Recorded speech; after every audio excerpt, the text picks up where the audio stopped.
This woman was on the phone and she introduced herself. She said, I'm hoping you'll write about my daughter, please. Could you do another story? Could the newspaper please do one more story on her? And I said, who is your daughter? And she said, Barbara Jean. I sat there that afternoon and I was so intrigued. This story about a girl who came on vacation to Virginia Beach and vanished. And I can't get it out of my head. I think about this 18-year-old who's just gone, just gone.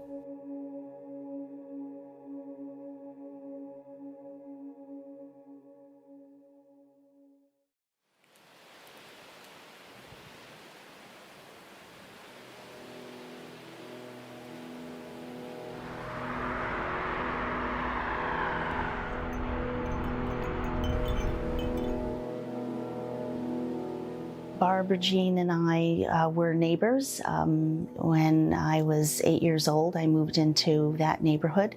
We both were pretty silly girls. Anyone that is fun-loving like that is someone who I'm generally attracted to. I can remember she was double-jointed. She would cartwheel through the living room instead of walking through. She was always in gymnastics. You know, she was always bending into crazy shapes and stuff, but a lot of energy, a lot of fun. We would play ball with the dog, had sleepovers a lot at her house, and just doing, you know, the normal things that a 8, 10, 12-year-old would do.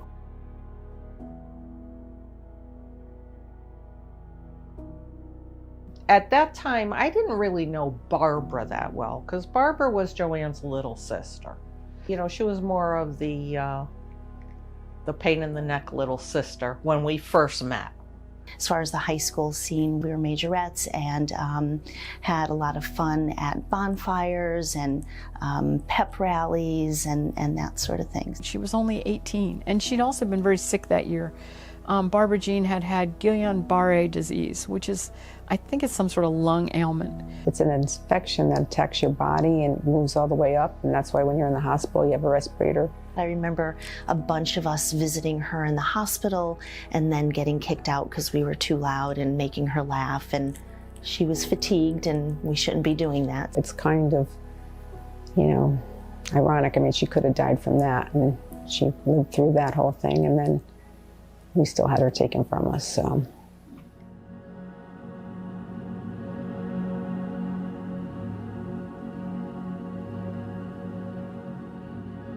I was one of 4 people that went to Virginia Beach. It was a trip that was planned by Joanne and Pat Green, who is now Napolitano.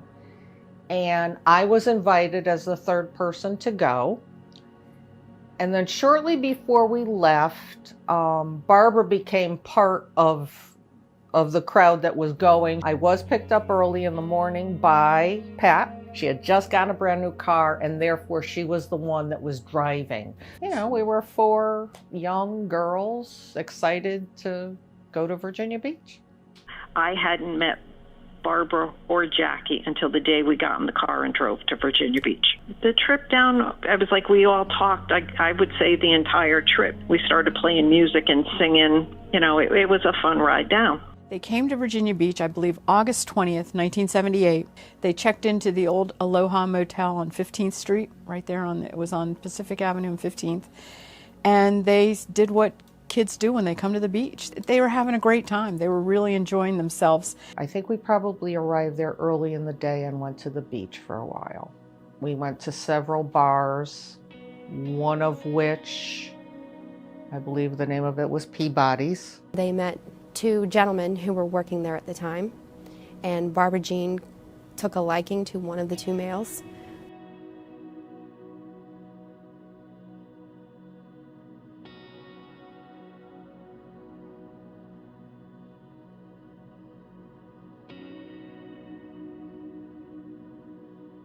During the day, Joanne and Barbara Jean went to the Country Comfort, where they met a couple of other guys, to include one male who really wanted Barbara Jean to come to his yacht.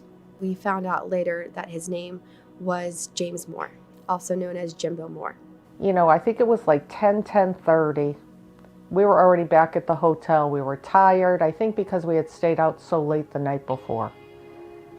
Came back to the hotel, and within 15 minutes to a half an hour, Barbara announced that she was going to take a walk down the street and go back to Peabody's.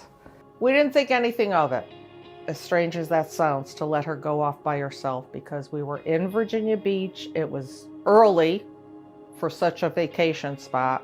The streets were packed with people, vacationers, you know, kids, people our age.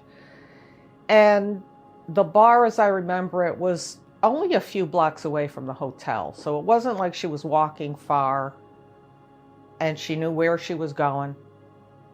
And we all opted to stay in the hotel and let her go off.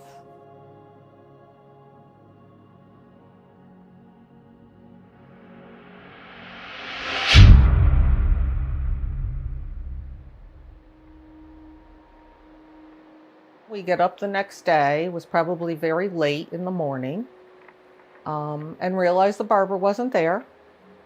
And honestly, our first reaction was, you know, that son of a gun stayed out all night and never even called to tell us she was okay or where she was. So we were angry. Our initial response to her not being there was anger at her for not telling us where she was. And the hours went by that afternoon. And by mid-late afternoon, she still wasn't back. And then we realized that there might be something wrong. So I remember that night we went to the bars with her picture and asking people, have you seen her? Have you seen her? And nobody had seen her. Joanne had to call her parents and tell her parents that we couldn't find her sister. It's bringing it back to me now. I don't know how she did it. I don't know how she was able to do that and tell her parents that we couldn't find her sister.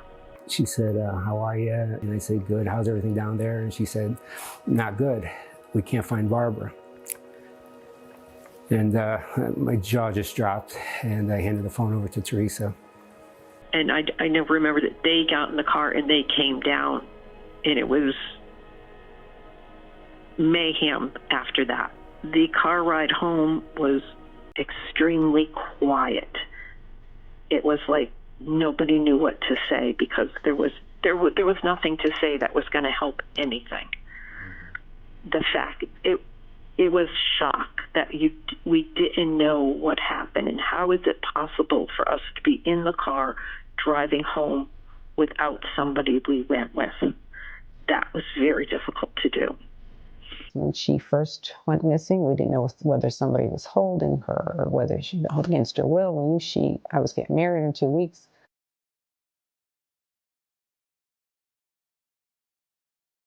When you talk to the Monaco family, they talk about Teresa's wedding as just this event they all had to get through. I mean, what a terrible thing. Your oldest daughter's getting married, should be the happiest day of her life.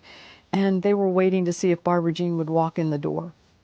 And somebody in the family, I think it was Joanne, said when she didn't appear on Teresa's wedding day, they knew she was gone. There's no way she would have missed that.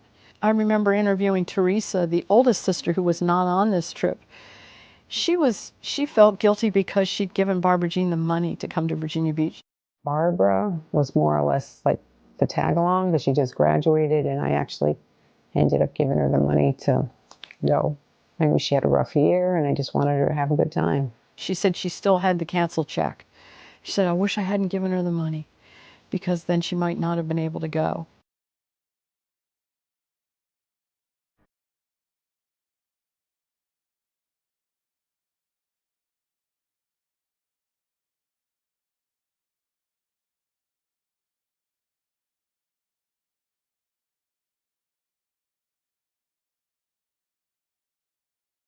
So we had heard that the family was going to hire private detectives to help with the case because it was out of state. And so hearing that can be quite costly, we wanted to do something about that to help the family. We just went to houses in all the different neighborhoods, and people were really open to giving us money. Of course, everyone in town knew about this story, and so it touched so many people. About 10 months later, they offered a $10,000 reward for any information leading to the return of Barbara Jean. And I don't remember if it was dead or alive. I think it was. And the really strange thing was, a guy came forward, identified himself as Condor, which the reference to that is from a movie, 3 Days of the Condor. It was sort of a spy thriller. The Monaco family notified the Virginia Beach Police Department. A takedown operation began. Conversations began between Monaco family and Condor, and a meeting was held between Condor and the Monaco family. This meeting took place at the Hilton Inn Hotel. He was taken down in the lobby of the Hilton Inn Hotel. Condor was identified as Carrie Copeland.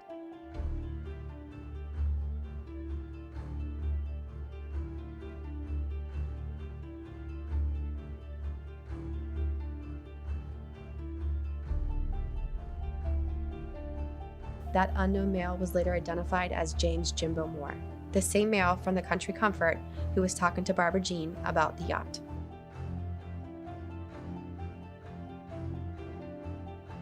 That he and the other male did in fact rape and murder Barbara Jean Monaco, and then put her body in a small pond by a burrow pit area off of Oceana Boulevard near Bills Road. And they went out right after that, I think, and dragged a borrow pit out near Oceana. They found a cinder block with a freshly cut rope, which was how supposedly she'd been dumped in that water. And there was no DNA on a rope. There was nothing.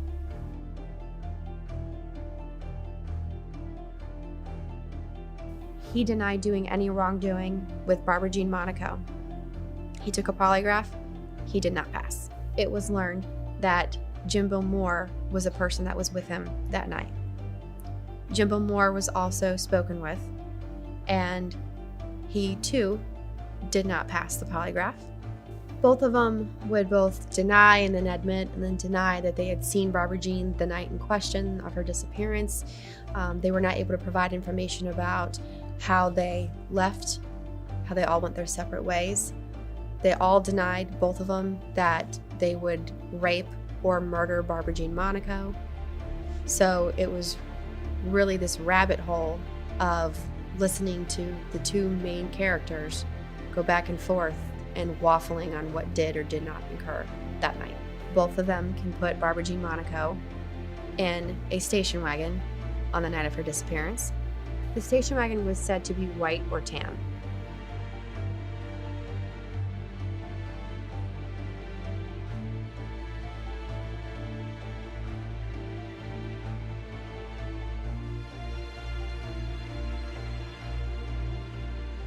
Jimbo Moore was interviewed, and he confirmed that he did see Barbara Jean Monaco on the night of her disappearance.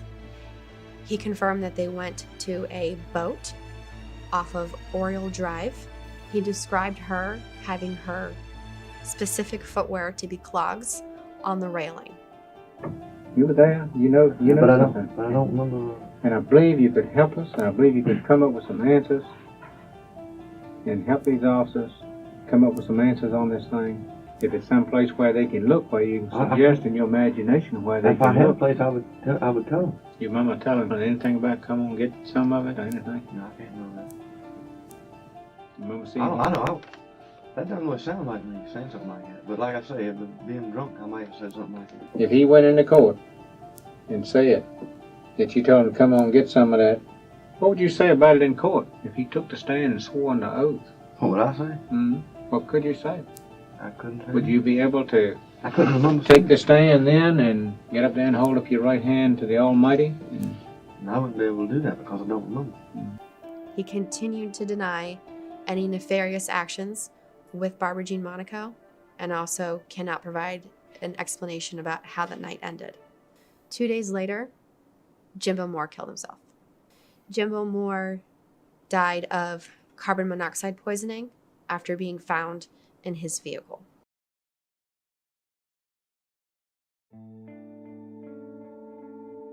This is an odd case, most importantly because we don't have Barbara Jean's body. Without a body and without cooperating witnesses, the case has just been sitting there with these names and these guys that would not talk. Barbara Jean's father, I think, was 55 when she went missing. Her mother was 47. Her father died a few years ago, and her mother's now 88. The Commonwealth's attorney is dead. Two of the people that were believed to have been possibly involved are dead. One committed suicide, one died of cancer. The Aloha Motel is torn down. I went into mourning the day I drove by and saw the wrecking ball there. It was like another piece of this story is just gone. You know, this just been forgotten.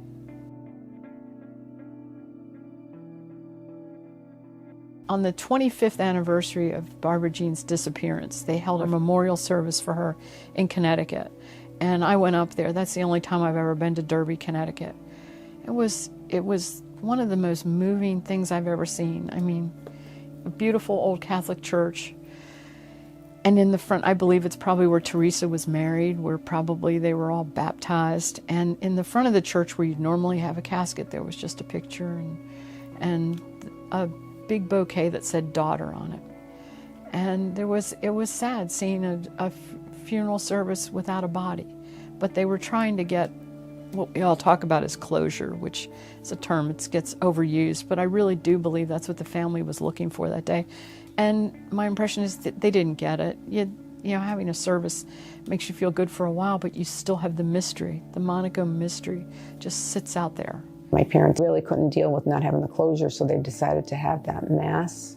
And I turned around and the whole church was full, and there were, you know, people that I went to high school with that I hadn't seen in years. They just started crying. It was so touching. The most touching part was when the lieutenant from the Connecticut State Police spoke. So poignant. It was at that service that he spoke of the fact that one of the suspects that they had interviewed had committed suicide.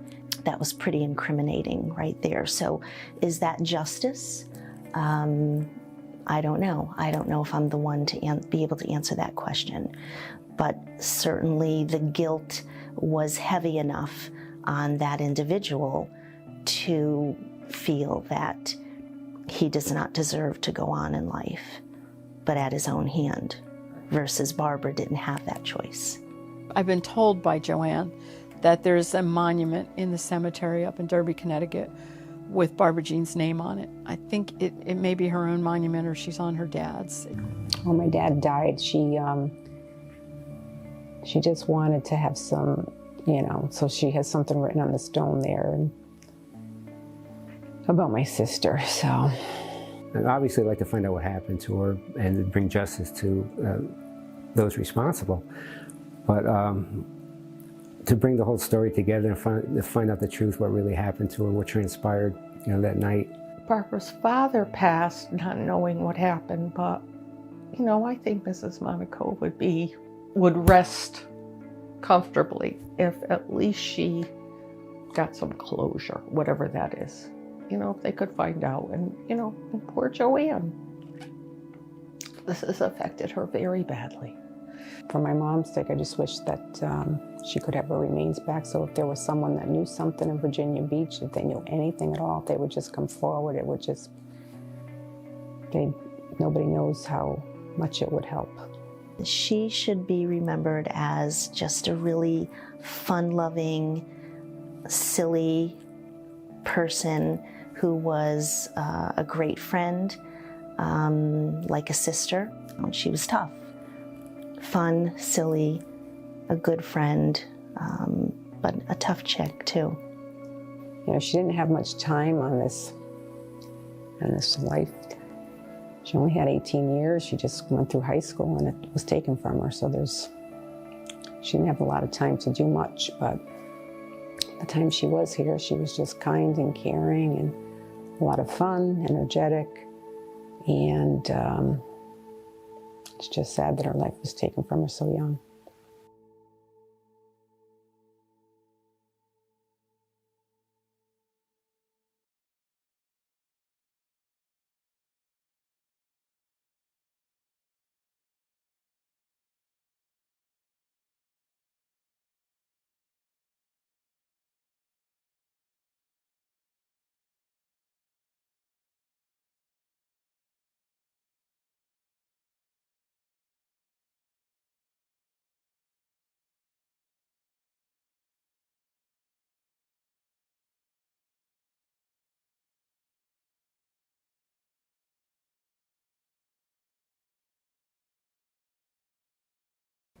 We rely on the relationship we have with our community to get cases like these solved. If you have any information, please call us at 1-888-LOCK-YOU-UP or the Virginia Beach Police Detective Bureau at 757-385-4101.